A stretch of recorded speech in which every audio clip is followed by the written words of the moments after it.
은사는 신비한 것만 있는 것은 아니죠. 그러나 우리의 관심은 이 신비한 것에 관심이 더 있습니다. 그리고 이런 신비한 은사를 더 사모하기도 하죠. 왠지 더 특별해 보이잖아요. 저도 한때 은혜를 사모하고 은사를 위해서 기도하던 때가 있었는데요. 다 이런 신비한 은사를 사모하는 거죠. 그때를 뒤돌아보면 정말 온전히 주를 위하여서 은사를 사모했을까 그런 의문이 들기도 합니다. 좀 사람의 마음이 그런 거 있잖아요. 나도 한번 보여주리라. 나도 한번 어떻게 해보겠다 하는 그런 마음이 있어서 남들이 주목할 만하고 남들이 부러워할 만한 그런 것들을 이제 사모하는 거죠. 로마서 12장에도 은사들이 나오는데 주로 이런 것들이죠. 섬기는 것, 가르치는 은사, 위로하는 은사, 구제하는 은사, 긍휼히 여기는 은사, 다 이제 이런 종류들의 은사죠. 오른손이 하는 것을 왼손이 모르게 해야 하는, 위로하고 긍휼히 여기고 베풀고 구제하고 섬기고 이런 은사들을 이야기하고 있죠. 이런 은사들은 애언하고 병든 자를 고치고 능력을 행하고 이런 은사에 비하면 인기가 덜 하는 거죠. 신유 은사를 위해서 작정 기도하고 금식하는 분은 있어도 긍휼히 여기는 은사, 위로하는 은사, 섬기는 은사, 하나님 나에게 이런 은사를 주십시오 하고 이 은사를 위해서 작정하고 금식하는 사람은 없는 거죠. 그러다 보니까 신령한 은사가 나타나면 자기 자랑이 되는 경우가 참 많습니다. 내가 이 은사 받으려고 며칠 동안 기도한 줄 아느냐, 내가 이 은사 받으려고 얼마나 하나님 앞에 매달린 줄 아냐, 내가 이 은사를 받기 위해서 얼마나 금식하고 30일 기도했니, 40일 작정 기도를 했니, 이제 자기 자랑이 되는 경우가 굉장히 많이 있죠. 그런 은사를 사모하고 그런 은사에 우리가 더 이제 매달리는 경향이 있기 때문에 그렇습니다. 그런데 은사란 그런 신비한 것만이 전부가 아니죠. 또한 로마서에 나와 있는 그런 은사들에 섬기고 위로하고 가르치고 긍휼히 여기고 하는 이것들만 또한 은사는 아니죠. 고린도 교회의 은사가 신비한 은사가 기록된 것은 고린도 교회 당시 상황이 그랬기 때문에 이것들이 기록된 거고요. 로마 교회에 그런 은사들이 기록된 것은 또 로마 교회 상황이 그렇기 때문에 그런 은사가 기록된 거죠. 그 외에 기록되지 않는 은사들도 많이 있는 겁니다. 하나님이 각 사람에게 부여하신 각자가 가지고 있는 재능들, 남들보다 탁월하고 남들보다 지속적으로 행할 수 있는 그 모든 것들이 하나님 우리에게 주신 은사라고 보면 되죠. 성경에는 그 중에 각 교회 상황에 따라서 이제 그 은사들이 기록되어 있습니다. 내게 어떤 은사가 있는가, 내가 어떤 은사를 받았는가, 그것보다 더 중요한 것은 그 은사를 가지고 주님을 위하여 사용하는 거죠. 주님을 위하여, 주님의 교회를 위하여 성령의 가르침대로 사용하는 것이 이제 훨씬 중요합니다. 내게 신유의 은사가 있다. 그 신유의 은사를 통해서 하나님의 영광을 나타낸다. 이거 중요하잖아요. 그러나 내게 신유 은사처럼 신비한 은사가 아니라 내가 남들보다 뭔가 더 탁월한 재능을 가지고 있어요. 노래하는 재능이 있다든지, 그림을 그리는 재능이 있다든지, 뭔가를 만들기를 잘하는 재능이 있다든지, 그 또한 은사거든요. 그것을 가지고 또한 하나님께 영광을 돌리는 게 중요하죠. 내게 주어진 모든 재능, 모든 능력을 가지고 주를 위하여 사용해야 된다 하는 거죠.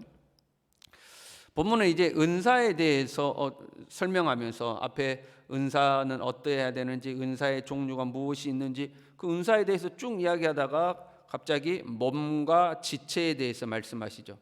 보통 이 몸과 지체는 교회의 일치됨에 대해서 이야기할 때 사용되는 비유거든요.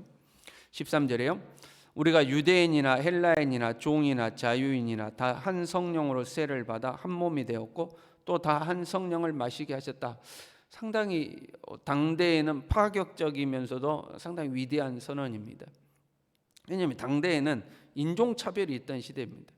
특히 이 유대인들은 선민 사상이 굉장히 강했죠. 하나님이 선택한 백성이다. 이방인들은 개처럼 취급하고 상종 못할 사람 이렇게 취급하던 그런 마음이 있었죠. 인종차별이 있던 때고 계급 사회였죠. 종이 있고 주인이 있고, 주인이 있고 이 하녀가 있고, 하는 이 계급이 존재하던 시대 아닙니까? 그런데 그 신분제도가 있던 시대인데 한 성령으로 세례를 받고 한 성령을 마셨다. 종이나 자유인이나 높은 사람이나 낮은 사람이나 헬라인이나 유대인이나 인종에 상관없이 신분에 상관없이 한 성령을 마셨다. 우리는 하나다 하고 선언하는 거죠.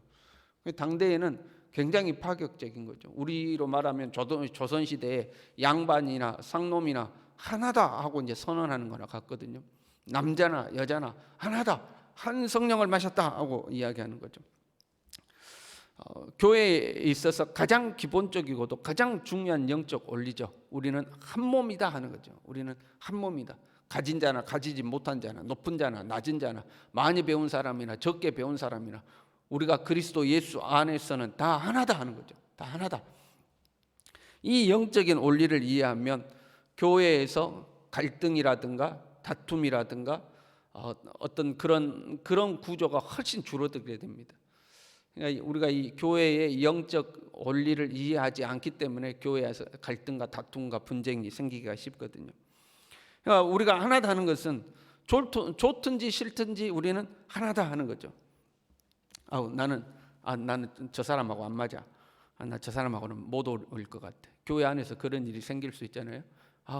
저 사람하고는 도저히 같이 얼굴 못 볼 것 같아. 저 사람하고 도저히 나 같이 마음이 안 맞아. 사실은 그럴 수가 없다는 거죠. 몸에 붙지 아니하였다 할지라도 몸에 붙지 아니한 것이 아니다는 거죠. 나는 너하고 달라 해도 사실은 똑같다는 거죠. 한 몸에 붙어 있다는 거죠. 예, 교회는 한 몸이니까. 오히려 교회에는 다양한 지체가 있어야 하죠. 14절에요. 몸은 한 지체뿐만 아니요 여럿이다. 다 똑같으면 안 되죠. 손은 손대로 존재해야 되고 발은 발대로 존재해야 되고 눈은 눈대로 코는 코대로 입은 입대로 존재해야 돼요. 오히려 교회는 다양한 사람들이 존재해야 돼요. 각자가 맡은 역할이 다 있다 하는 거죠. 17절에요. 온몸이 눈이면 듣는 곳은 어디며 온몸이 듣는 곳이면 냄새 맡은 곳은 어디냐. 다 똑같을 수는 없다는 거예요. 그런데 우리가 함께 모이면 그런 거 있잖아요. 다들 좋아 보이는 지체가 되기를 원하죠. 다들 남들이 알아주고 남들이 인정하고 남들이 칭찬하고 돋보이는 자리에 우리가 다 올라가려고 하죠. 만약에 눈이 사람들에게 칭찬을 받는 자리다 그러면 다 눈대고 싶은 거죠. 다 눈대고 싶고 발은 안 대고 싶죠. 냄새 나는 발은 안 대고 싶고 다 눈대고 싶고 남들에게 칭찬받고 박수 받는 자리는 우리가 가고 싶고 알아주지 않고 보이지 않는 곳에서 굳은 일로 섬기는 자리는 우리가 안 하고 싶죠. 그러나 사실은 각자가 다 달라야 돼요. 각자가 다 달라야 되죠. 하나님이 그 원하시는 대로 지체를 각각 몸에 두셨다 이렇게 돼 있어요. 하나님이 원하시는 대로 그 지체를 각각 몸에 두신 거예요. 그러니까 내가 원하는 자리가 어디냐 이게 아니고 하나님이 나를 어느 곳에 두셨냐 이걸 아는 게 중요한 겁니다. 하나님이 나에게 이 일을 맡기셨구나. 하나님이 나에게 이 역할을 맡기셨구나. 이걸 이해하는 게 중요하죠.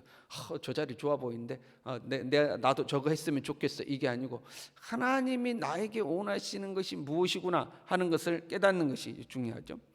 그리고 각자가 있는 위치가 다를지라도 다른 지체를 무시해서는 안 되죠. 내가 너를 쓸데없다 하지 못하리라. 하나님이 한 사람은 눈에 배치해 놓고 하나님이 어떤 사람은 엄지발가락 대게 해놨어요. 그랬더니 눈이 엄지발가락을 보면서 야 진짜 너는 아무 쓸데도 없다 이렇게 하면 안 된다는 거죠. 왜? 하나님이 배치해 두신 거예요. 하나님이 그 원하시는 대로 지체를 각각 몸에 두셨다 이렇게 되어 있거든요. 엄밀히 말하면 입장이 바뀔 수도 있는 거예요. 현재 제가 눈의 역할을 하고 있다고 봐요. 목사니까 입이라고 합시다. 맨날 설교하니까 입의 역할을 하고 있어요. 남들이 내 이야기를 다 듣고 남들이 내 입을 주목하고 하는 이 입의 역할을 하고 성도들 중에 누군가는 우리 몸의 일부 보이지 않는 곳에 역할을 하고 있다고 해봐요. 사실 입장이 바뀔 수 있는 겁니다. 하나님이 너가 그쪽 가고 너가 이쪽 가 하고 바꿔놓으면 입장이 바뀔 수 있는 거죠. 하나님이 나를 남들에게 돋보이는 자리에 은혜로 앉혀놓으신 거죠. 그럼 그것이 하나님의 은혜인 줄 알고 감사하고 오히려 더 섬기는 사람이 돼야 되는데 연약해 보이는 지체를 함부로 하고 무시하고 그래서는 안 된다 이 말이죠. 23절에요. 몸에 덜 귀히 여기는 그것들을 더욱 귀한 것들로 입혀주며 우리의 아름답지 못한 지체는 더욱 아름다운 것을 얻는다. 24절에 아름다운 지체는 그럴 필요가 없다.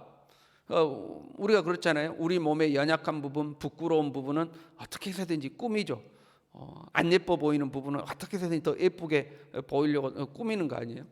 그러나 안 꾸며도 아름다운 부분은 감추지 않고 드러내는 거죠. 남들에게 그대로 드러내도 아름다우니까 그대로 드러내는 거죠.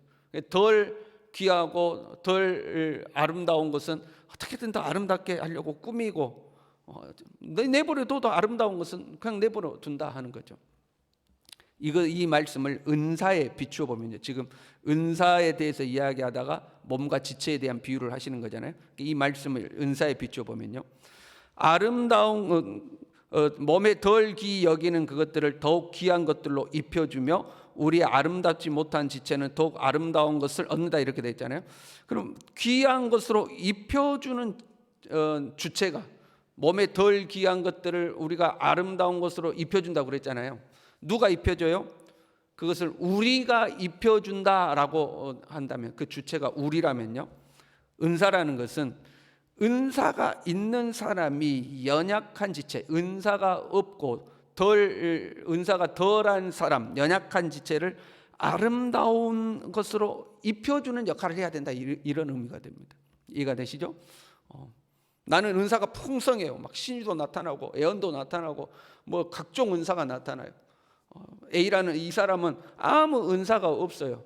그러면 에이, 너는 방언도 못하고 말이야, 아이고 너는 신유도 못하고, 이렇게 무시하는 게 아니라 오히려 연약한 지체를 은사 있는 사람이 더 섬겨주고 더 높여주고 더 귀한 것으로 해줘야 된다, 이제 이런 의미가 되는 거죠. 우리는 거꾸로 되죠. 만약에 여러분 제게 막 은사가 나타나요. 그러면 어떻게 돼요? 은사 없는 사람이 막 은사 있는 사람을 높이고 은사 있는 사람을 섬기고 은사 있는 사람을 어떻게 해야지 막 이렇게 하잖아요. 그 거꾸로 돼야 된다는 거예요. 오히려 은사 있는 사람이 은사 없는 사람을 더 귀하게 여기고 더 아름다운 것으로 입혀주고 칭찬해주고 높여주고 섬겨주고 그렇게 해야 된다는 거죠. 또 하나요, 연약한 것을 귀한 것으로 입혀주는 주체가 만약에 하나님이라면, 하나님께서 몸의 연약한 부분을 아름다운 것으로 입혀줬다, 이제 이렇게 하나님이 입혀줬다고 보는 거죠. 24절에 하나님이 몸을 고르게 하여 부족한 지체에게 귀중함을 더했다. 하나님이 귀중함을 더하여 주셨다, 이제 이렇게 된 거잖아요. 하나님이 연약한 지체에게 아름다운 것으로 입혀주셨다라고 본다면, 연약한 지체에게 하나님이 은사를 주셔서 그 지체가 아름답도록 하셨다, 이런 의미가 되는 겁니다. 이해가 되시죠? 똑같은 성도가 있는데 이 성도가 더 연약해, 더 믿음도 약하고 더 여러 가지 면에 있어서 부족해. 그러니까 하나님이 이 사람을 아름답게 하려고 어떻게 했어요? 특별한 은사를 부여해 주셨다, 이제 이런 의미가 되는 거예요. 특별한 은사를 주셔서 이 성도가 좀 돋보이게 하나님이 하셨다, 그런 의미가 되죠. 그러면 은사 있는 자들은 겸손해야 되는 거죠. 내가 잘나서, 내가 특출해서, 내가 뭔가 하나님 앞에 이런 것들을 받을 만한 노력과 예를 써서 내게 은사가 주어진 게 아니고, 하나님 보실 때에 야, 너 참 연약한 지체다, 내가 은사 줘서 너를 좀 아름답게 좀 내가 너를 해야 되겠다 해서 하나님이 내가 연약하니까 오히려 은사를 주셨다 하는 거죠. 내가 기도 많이 해서 은사 받았다, 내가 하나님 앞에 성숙한 신앙이 있으니까 하나님 나에게 은사 주셨다, 그게 아니라는 거죠. 오히려 아름다운 지체는 그럴 필요가 없다는 거예요. 그 아름다운 지체는 특별히 안 꾸며도 그것으로 아름다운 거니까 그럴 필요가 없다는 거예요. 오히려 연약한 지체이기 때문에 하나님이 아름다운 것으로 입혀주셨다 하는 거죠. 그렇게 되면 은사 받은 사람들은 오히려 겸손해야 되죠. 아, 하나님이 은혜로 나에게 이것을 주셨구나, 내가 워낙에 부족하니까 하나님께서 나에게 이러한 은사를 주셨구나 하고 겸손한 마음이 되어야 하는 거죠. 교회는 다양한 사람들이 모여요. 다양한 사람들이 모여서 다양한 모습으로 살아갑니다. 그러나 그 모든 것이 하나님의 섭리 안에 있음을 우리가 믿어야 됩니다. 우리는 그리스도의 몸의 각 지체요, 하나님이 필요에 따라서 각 사람에게 재능과 은사를 주신 거죠. 높고 낮음이 없습니다. 잘나고 못남이 없습니다. 우리는 다 그리스도 안에서 한 지체임을 믿고 하나 되어서 무엇보다도 겸손하게, 내가 높냐 네가 높냐가 아니라 겸손한 모습으로 주님의 몸된 교회를 든든히 세워나가는 우리 모두 될 수 있기를 바랍니다. 기도하겠습니다. 하나님,